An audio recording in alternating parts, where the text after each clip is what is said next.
Assalamualaikum warahmatullahi wabarakatuh. Dengan saya Tasya Azhara. Di sini saya akan menyampaikan bab 10, yaitu hubungan tasawuf dengan pendidikan. Poin A, pengantar hubungan tasawuf dan pendidikan. Tasawuf sebagai ilmu penyucian jiwa memiliki peran penting dalam dunia pendidikan, karena pendidikan sejatinya adalah proses membentuk manusia yang utuh, tidak hanya secara intelektual tetapi juga secara spiritual dan moral.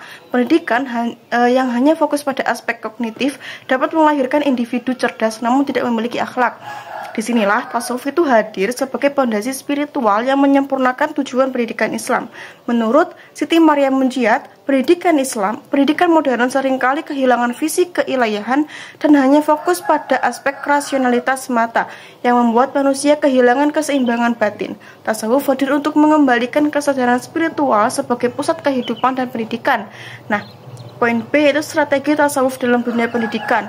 Strategi tasawuf dalam dunia pendidikan mencakup pembinaan spiritual peserta didik secara bertahap dan menyeluruh. Strategi ini meliputi: yang pertama, ada tazkiyatun nafs atau penyucian jiwa sebagai proses utama dalam pendidikan karakter.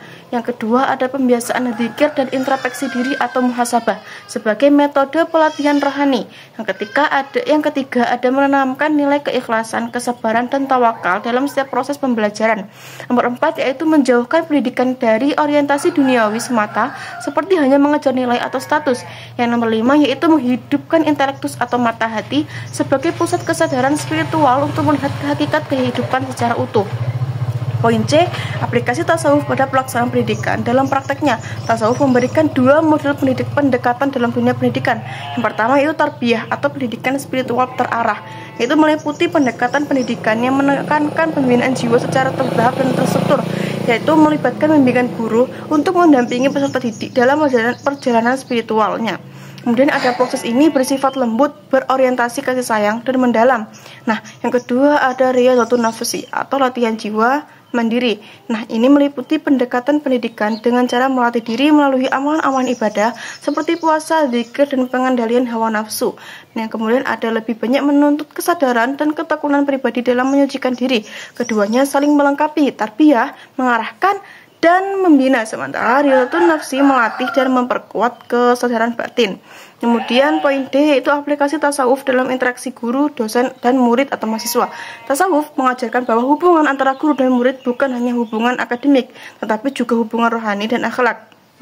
Di sini guru sebagai mursyid atau pembimbing rohani bukan sekedar menyampaikan ilmu. Kemudian murid menghormati guru dengan adab dan etika, bukan hanya karena ilmu, tetapi karena kedudukannya sebagai perantara ilmu dari Allah. Kemudian ada interaksi yang dilandasi kasih sayang, keikhlasan, dan saling mendoakan.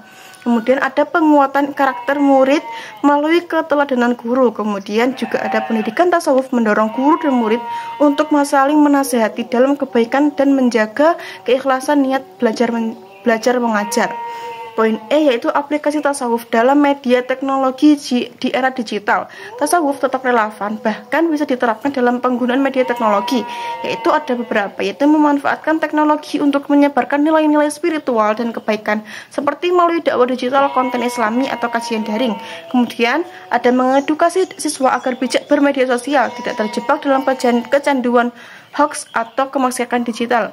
Kemudian ada menjaga hati saat menggunakan teknologi agar tetap terkoneksi dengan Allah dan tidak lalai.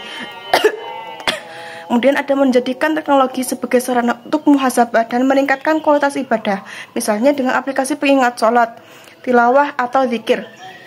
Poin F ada relevansi pendidikan nilai tasawuf. Tasawuf adalah pendidikan spiritual yang mengajarkan manusia untuk kembali kepada fitrah dan menyadari kehadiran Tuhan dalam hidupnya. Dalam pendidikan karakter, nilai-nilai tasawuf seperti kesabaran, ikhlas, zuhud, dan cinta kepada Allah itu dapat menjadi pondasi untuk membentuk pribadi yang utuh, bukan sekedar cerdas intelektual, tetapi juga matang secara emosional dan spiritual. Pendidikan tasawuf mampu melahirkan generasi yang mampu mengendalikan hawa nafsu atau mujahadah. Kemudian ada memiliki kepekaan sosial dan tidak terjebak pada materialisme. Ketiga, menempatkan dunia sebagai sarana bukan tujuan akhir. Keempat, ada membangun kesadaran hidup untuk memberi manfaat. Kesimpulannya adalah tasawuf memiliki hubungan yang erat dengan pendidikan karena keduanya sama-sama bertujuan membentuk manusia paripurna. Melalui strategi dan aplikasi tasawuf, pendidikan tidak hanya mencerdaskan otak tetapi juga menyucikan hati. Dalam era digital sekalipun, nilai-nilai tasawuf tetap relevan untuk menuntun kehidupan agar lebih bermakna, bermoral, dan mendekatkan diri kepada Allah Subhanahu wa Ta'ala. Tasawuf adalah jalan yang menyinari pendidikan dengan nilai keikhlasan, kasih sayang, dan tanggung jawab spiritual.